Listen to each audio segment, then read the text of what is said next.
По приказната на Дамјан Шишовиć од Црнагора, U toj situaciji kad sam bio povrijeđen, ja se samo sjećam, znači da je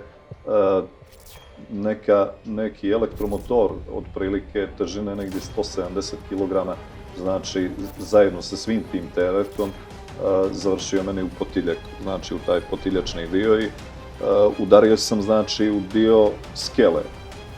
онаа на градижниот работник од Македонија. Повредата беше голема и потребно ми беше да седам дома, да бидам на боледување.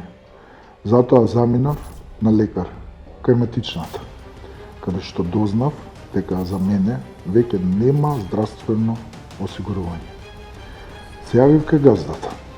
Дознав дека поради неоправдано отсуство од работа, повеќе од 3 работни дена, замислете, мојот договор е откажен. Но и онаа на братот на починатиот градежник Валјон Бериш од Косово.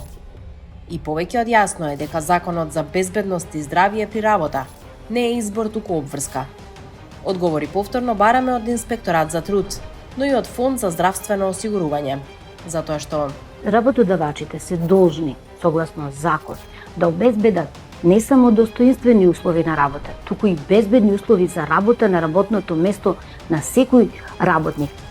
финале на сигурна работа во сабота на Телма.